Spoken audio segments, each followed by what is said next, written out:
حضرت لال شہباز قلندر سرکار تشریف لے جا رہے تھے تو ایک ریچھ کو نچانے والا نظر آیا. پوچھا تم کون ہو؟ تو اس نے بولا میں قلندر ہوں. اس دور میں ریچھ نچانے والے کو بھی قلندر کہتے تھے.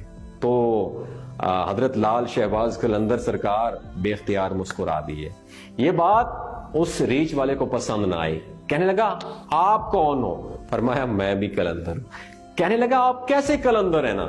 آپ کے پاس نہ ریچھ ہے نہ ڈگڈگی، تو تماشا کیسے دکھائیں گے؟ فرمایا پہلے تم دکھاؤ، بعد میں تماشا دکھاتا ہوں. ریچھ والے نے ڈگڈگی بجائی اور ریچھ کھڑا ہو کر ناچنے لگا. اس نے کہا اب آپ کی باری ہے، آپ بھی تماشا دکھاؤ. حضرت لال شہباز قلندر رحمت اللہ علیہ دو درختوں کی ٹہنیوں پر کھڑے ہو گئے اور فرمایا نیچے سے گزر جاؤ، مگر یاد رکھنا آگے جانا مگر واپس کبھی مت آنا. جیسے وہ نیچے سے گزرا ماحول ہی بدل گیا. نہ وہ سورج کی گرمی نہ گرد و غبار، جہاں تک نظر دیکھے خوبصورت پہاڑ، سبز وادیاں، نہ موسم گرم نہ موسم ٹھنڈا. ابھی اسی سوچ میں تھا کہ دیکھا کہ ایک عظیم و شان لشکر سپاہیوں کا گھوڑوں پر سوار تیزی سے اس کی طرف بڑھ رہا ہے. وہ گھبرا گیا کہ اب تو جان گئی، وہ تو مجھے مار دیں گے. پاس پہنچ کر لشکر کا سپہ سالار آگے بڑھا. اس سے پہلے کہ وہ کچھ کہتا سپہ سالار بولا بادشاہ سلامت، آپ کہاں غائب ہو گئے تھے؟ آپ کی سلطنت آپ کا انتظار کر رہی ہے. اور ملکہ عالیہ اس کا تو رو ہو کر بہت برا حال ہو گیا ہے. اب وہ حیران و پریشان شاہی گھوڑے پر سوار ہو کے ساتھ ہی چلا گیا. جب محل پہنچا تو عظیم الشان عمارت دیکھ کر حیران.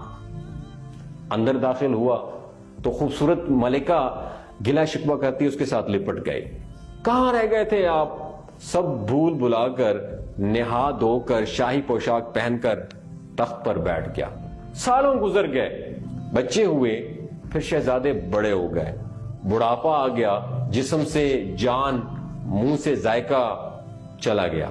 ایک دن اپنی سلطنت میں دریا کے کنارے بیٹھے خیال آیا کہ آخر ہوا کیا تھا میرے ساتھ. اسی جستجو میں وہ وہیں پہنچا جہاں پر لشکر تھا تو دیکھا کہ وہ درخت ابھی وہاں پہ موجود ہیں. سوچا چلو دیکھتے ہیں، اور درخت کے بیچ سے وہ گزر گیا. ماحول ہی بدل گیا. وہی وقت، وہی مقام، سامنے اس کا ریچھ اور ڈگڈگی پڑی ہوئی تھی، وہی گرمی، وہی گرد و غبار.